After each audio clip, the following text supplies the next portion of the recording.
Yung nandyan yung patunay, nandyan yung kaalaman, at pwede ka namang may malaman, pinili mong manatiling walang alam o nagbulag-bulagan ka sa katotohanan, fault mo yun. Malaking kasalanan yan. Yung nakikita mo na yung totoo, obvious na yung totoo, pinipikit mo pa rin ang mata mo. Ang ibig sabihin ng April Fool's Day, April 1, simple lang, araw ng lokohan. And so people during April 1 would come up with their own pranks, jokes, that when done effectively, ay sa kanila isisigaw sa na-prank nila, sa na-joke time nila, April Fool's Day! Na para bang, joke lang, lokohan lang, prank lang, katuwaan lang. Yun lang. But what are the two basic things we can learn from here? Una, kung tayo'y magpa-prank, dapat planadong mabuti, plansyado ang lahat para walang mapahamak. Kasi sa isang prank, pwedeng may masaktan, may umiyak, may ma-offend, may mamatay. Tandaan po natin, isa nga po pala sa rules ng April Fool's Day, dapat ang mag-enjoy sa prank, hindi lang yung nagpa-prank, kundi pati na yung pinaprank. Yun naman ang maayos at magandang katuwaan talaga. Hindi mo po pwedeng sabihin katuwaan kahit marami kayong humahalakhak pero may isang nasaktan at umiiyak. So siguraduhin mo, plansyado ang lahat. Pero pangalawa ay mag-ingat. Sapagkat kung yung prank lang po pwedeng aksidenteng makasakit sa atin, yun pa kayang tao na talaga ang intensyon ay lukohin tayo. At walang mga April Fool's Day para dyan. Sa taong desidido na lokohin ka, walang pipiliing araw at panahon niyan. Kaya, mag-ingat. Huwag paniwalain. Kahit na tumubo ka nung una, kahit na nakamura ka nung una, kahit na may interest na malaki nung una, huwag mo nang maniwala. Lalong-lalo na dun sa mga too good to be true. Yung easy money, nakaw! Walang palya yan. Scam yan. Padadamahin ka lang ng kaunti sa una, pag nakuha na yung loob mo, saka naman loloko. Kahit yung mga illegal recruiter, magpapaalis muna yan sa una. May mga papaalisin yan. Pero yung mga susunod, wala na. Tatakbuhan ka na yan. Maisingit ko lang ha, yung page po natin, yung page ng Reverend Father Joseph Del Raura, hindi yan nanghihingi ng pera kailanman. Hindi nagpaparaffle yan kailanman. Kaya kapag may nakita kayong hinihingan kayo ng pera, ng page na Reverend Father Joseph Del Raura, scam yun. Hindi tayo yun. Hindi ako yun. Yun yung magharapan tayo. Nahiya pa akong manghingi ng pera. Yung pa, sa page pa. So, lagi niyo pong iisipin yun na scam yun. Automatic yun. Hindi po tayo nanghihingi ng pera through our page. Okay? Huwag paniwalain. Huwag magdidesisyon ayon sa emosyon. Yung sobrang excited mo, sobrang saya mo, sobra ding lungkot na kawag. Sapagkat kapag pinaghaharian tayo ng emosyon natin, hindi natin ganong magagamit ang reasoning o isip natin. Huwag ding pabigla-bigla sa desisyon. Tingnan po nyo ang style ng mga nagbubudol. Yung mga nagbubudol, mabilisan yun. Kasi mababalik ka sa senses mo eh. Kaya, ang sikreto, patience. Huwag mabilis. Mag-isip muna. Magpalipas muna ng ilang panahon.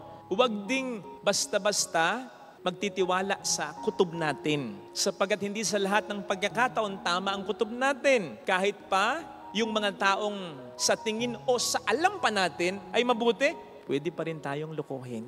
And mind you, kahit yung mga taong tahasa na, in real time nang nagsisinungaling sa atin, ay makakatingin pa rin ng diretsyo sa mga mata natin. Kaya mag-ingat. Tandaan po natin ng isa sa mga responsibilidad, kahit na naloko pa tayo, ay nasa sa atin pa rin. Di ba, mayroong kasabihan, kung walang magpapaloko, walang manloloko. Maganda po yung katwiran na, bahala na siya. Siya na magdadala nun. Diyos na ang bahala sa kanya. Maganda po yung katwirang yan kung alam mong nag-ingat ka talaga. Tapos, mas magaling lang talagang mangloko siya. Pero yung alam mong hindi ka nag-ingat, basta-basta ka nalang nagdesisyon, hindi ka nag-isip, tanga-tanga ka, wala kang mahirap sabihin, bahala na Diyos sa kanya. Kasi alam mo, kahit papaano, nagkulang ka. Kaya mag-ingat. At ang the best na pag-iingat, base na rin sa mga napag-usapan natin ngayon, ay yung huwag tayong maging ignorant. Sorry, hindi pejorative yon. Sa Webster, ang ignorance ay lack of knowledge. Lahat naman tayo ignorante nung pinanganak tayo eh. May nalaman na lamang tayo in the course of time as time went on. Dahil nag-aral tayo, natuto rin tayo sa mga karanasan natin. Normal ang pagiging ignorante. Pero, kung may choice na tayo, huwag tayong manatiling ignorant. Magtanong-tanong, mag-research. May mga cross-reference din naman. At makinig, magtanong sa hindi lang isa kundi dalawa o higit pa na mayroong karanasan sa bagay na dapat nating malaman. Hindi lahat ng bagay dapat nating malaman. Yung supernova, yung mga intricate details sa galaxy, bahala ka, sige, alamin mo. Ikaw na lang. Hindi naman tayo astronaut. Hindi natin kailangan malaman yan.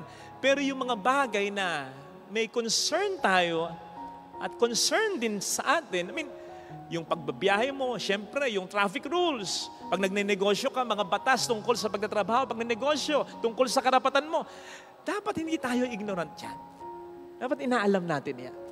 Because ignorance excuses no one. Hindi pwedeng, hindi ko alam. Hindi excuse yan. Lalong-lalo na kung yung pagiging ignorante ay magdudulot sa atin, lalo na sa iba ng kapahamakan. At tulad nung minsang naluwas ako mag-isa, parang Makati.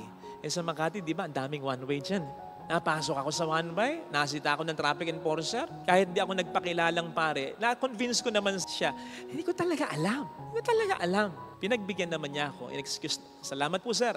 Kung sa pagiging ignorante ko, napunta ako sa one-way, hindi lang ako napunta, nakabangga pa ako, nakasagasa pa ako, ano yon? Ma-excuse ba yon? I don't think so. Kasi nakapinsala, nakasakit na ako. Kaya, mag-ingat. Don't be ignorant. Narinig po natin sa ating unang pagbasa, ang paglalahad ni San Pedro sa harap ng mga tao ng kasalanan nila. Si Jesus ay pinatay nila. And so, Peter said that they acted out of ignorance. Still, they said, or he said, they had to repent and be converted. Bakit? Sapagkat po pwedeng ignorante sila na si Jesus ay Diyos talaga. Pero yung ignorance nila, kahit pa ang mismong Panginoon ang nagsabi habang nasa krus siya, patawarin mo sila, Ama. Ignorante sila. Hindi nalalaman ang kanilang ginagawa. Still, kasalanan pa rin yun. Kung hindi kasalanan yun, di sana hindi na nagpapako sa krus ang Panginoon. Kasalanan pa rin yun. Lalong-lalo na kung sa ating pagiging makasalanan, nakakapinsala tayo ng buhay natin at ng buhay ng iba. Na to mention, dahil sa pagkakasala natin at ng mga Hudyo noon, di ba? Pinatay ang isang napaka-inosenteng tao. Hindi pagiging supersibo ang dahilan kung bakit napako si Kristo. Obviously, during those times, inggit ng mga Pariseo, ng mga Saduseo, kaduwagan ni Pilato, kawalang utang na loob ng mga tao. Yun eh. So nagdulot pa rin yon ng pinsala sa isang tao, much more sa isang Diyos na nagkatawang tao. And let us not forget, not all ignorance are equal. Mayroong unintentional ignorance, mayroong intentional ignorance. Kung papaanong mayroong dangerous ignorance, mayroong harmless ignorance. O halimbawa, yung kaalaman sa galaxy. So, harmless yun para sa akin, para sa iyo. Hindi naman tayo astronaut eh. Kung papaanong mayroong acceptable ignorance at mayroong hindi acceptable or inexcusable ignorance. I believe yung ignorance ng mga Hudyo during those times at kahit yung ignorance natin during these times, intentional ignorance. Kasi in the case of the Jews, nandun ang lahat. Logical, biblical, nandyan ang pruweba na si Kristo ay Diyos talaga. Bukod pa sa mga milagro at himalang ginawa niya, may tinig pa mula sa langit ang nagsabi, ito ang pinakamamahal kong anak. Pakinggan niyo siya. Napakaraming pruweba. Tayo, alam na natin kasalanan, ginagawa pa natin eh. O ano yon? Intentional ignorance. Dangerous ignorance. Inexcusable ignorance. Yung hindi talaga alam at yung walang pagkakataong malaman, pwedeng ma-excuse yun. Kaya nga sa isang dokumento ng simbahan, may sinasabing linya doon na through no fault of their own. Pero yung nandyan yung patunay, nandyan yung kaalaman, at pwede ka namang may malaman, pinili mong manatiling walang alam o nagbulag-bulagan ka sa katotohanan, fault mo yun. Malaking kasalanan yan. That is why, ang pagiging ignorant, kuminsan, ay hindi resulta ng pagiging mahina ang ulo. May mas matinding ignorance. Resulta ng pagiging matigas ng ulo ng tao. Yung nakikita mo na yung totoo, obvious na yung totoo, pinipikit mo pa rin ang mata mo. Di ba? Kaya nga, ang Fool's Day, hindi talaga April 1, Election Day. Yun talaga Fool's Day. Di ba? Bago pa man ang election, alam mo nang ganun eh. Di ba? Hanggang ngayon, ganun pa rin eh. Di ba? Kaya nauso yung caption na, bukas mo yung mata mo. Bukas mo. Ala eh. Kahit naman yung mga solid dati, solid pa rin ngayon. O, saan talaga tayo pupulutin? Sige nga, saan talaga pupulutin ng bansang ito? Bala nga kayo. Mga kapatid, nevertheless, tandaan natin ha, kasalanan ang pagiging ignorance. Kahit hindi natin alam, nagkakasala pa rin at mapapahamak pa rin tayo. Pero may mas matinding kasalanan at mayroong mas matinding kaparusahan sa pagiging ignorante. At yung piliin mo na manatili kang ignorante at walang alam kahit nasa harap mo na ang katotohanan. Mas matindi yan. Hindi po laging totoo yung expression na what you don't know won't hurt you.